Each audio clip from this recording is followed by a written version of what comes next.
I think it's time for me to stop torturing myself about things that aren't happening this red hot minute, and just start appreciating the great life that I do have and the wonderful things that I am uncovering and discovering about myself. And I really like being alive at this time. This is a fun time to be alive. It's fun to know the concept of law of attraction. It's fun to know about my emotional relationship to it. I like knowing that the true presence of who I am is a really good feeling being. And it also is satisfying to me to realize that anytime I don't feel confidence, that I'm feeling doubt in myself, that what that means for sure is that I'm thinking a thought that my inner being doesn't think. So when I'm thinking I don't have confidence, my inner being's not going there with me, which must mean I have confidence, I'm just not letting in.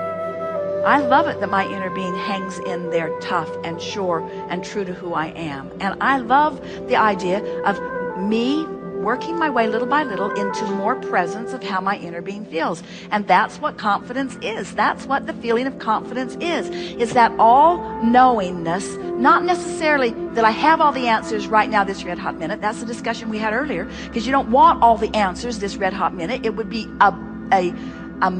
a minefield to try to explore. I don't have to have all the answers this red hot minute, just the one that applies to what I'm doing right now. And I know that my inner being will feed it to me. I know that I'll just rendezvous with it. So next logical step, next logical step. I'm so proud of how I'm doing. I'm so pleased. I'm so full of zest for life. I'm so eager about moving on. I love knowing who I really am and what my inner being really feels. And I don't think it's such a bad thing to know what my inner being feels by me knowing its opposite. That's not a bad thing. That's a good thing. When I feel rotten, that means my inner being feels great. That's worth something, don't you think? Mm-hmm. In fact, the rottener I feel is a greater indication of how good my inner being feels. Isn't that good to know? Inner being? It's disgusting that you feel that good. Because if you didn't feel that good, I couldn't feel this bad. You need to adjust something. And inner being just stands and smiles, waiting for you to join the confidence and the knowledge. Confidence comes with knowledge. Knowledge comes with presence of source within you. Yes. And the confidence, I think I might have chosen the wrong word, but that's all accurate and very good. No, you didn't. That's a perfect word. For me, it's self-criticism. It's like they're not allowing where I am now. Like, it feels like my desire is so strong that where I am now compared to where I want to be. Feels that my desire is too strong. Let's go back there. I've got such a strongly focused, I have a strong desire that I'm on the flip side of, and I can't get there from there. In other words, my desire is so strong, but I'm not practiced in the other end of it. So every time you say that, you've been saying that a lot. I have a really, really, really strong desire. I have big goals. I have big expectations of myself and of life and of the government and of the economists. I have big expectations, and they and myself are letting us all down. In other words, and we say, go general, go general. It keeps working out. The earth keeps spinning. The sun comes up every morning. The plants keep growing. The water keeps flowing. My heart pumps all through the night without my attention to it. Things are working well. I have big desires, but I have in time the ability to achieve all of them. It's just one step at a time. I don't have to go faster than I can go. When Esther was growing up, she lived in a very small town. There were 721 people until she left.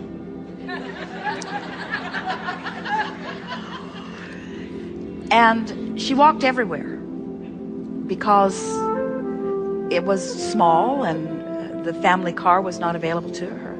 And she remembers the feeling of needing to go faster and not being able to. In other words, you can only walk so fast. In other words, she just wanted to teleport herself there. In other words, that feeling of impatience, of not being able to cover a distance any faster.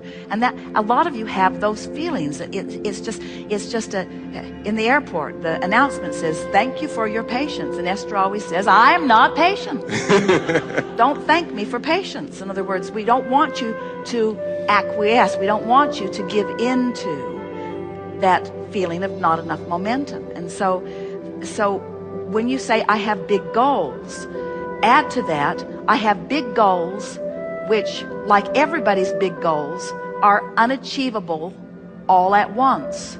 It's not ever been my goal to live it all now. It's been my intention as I came forth to savor the unfolding of it. In other words, when somebody hands you an ice cream cone that is the most delicious ice cream that you have ever tasted, you've tasted it all of the flavors from all of the places, and you've identified that this is the one that you like the best, and it's this wonderful day, and it's piled high, and it's in your hand, and you don't say, I'm going to see how quickly I can eat this. I'm going to see how fast I can bring this ice cream experience to an end. How quickly can I get this over with? Instead, you savor it, don't you? Don't you savor it? Don't you lick it off your arm, up your hand, around the cone? Absolutely. And you don't even want any of it to drip on the sidewalk. You try to get it all. In other words, you...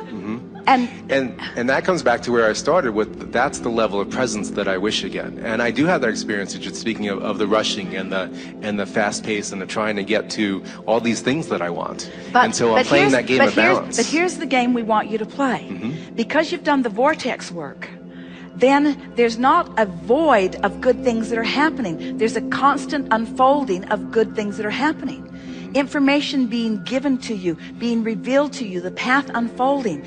And when you are in the process of closing that gap, you don't feel impatience. You feel gratified and worthy and satisfied and eager to watch the unfolding of it. It makes the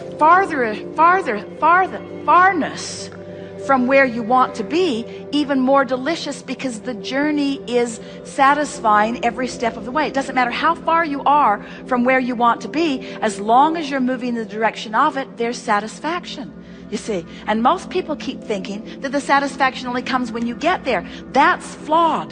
That satisfaction lasts that long, and then you're off saying, is that all there is? Is that all there is?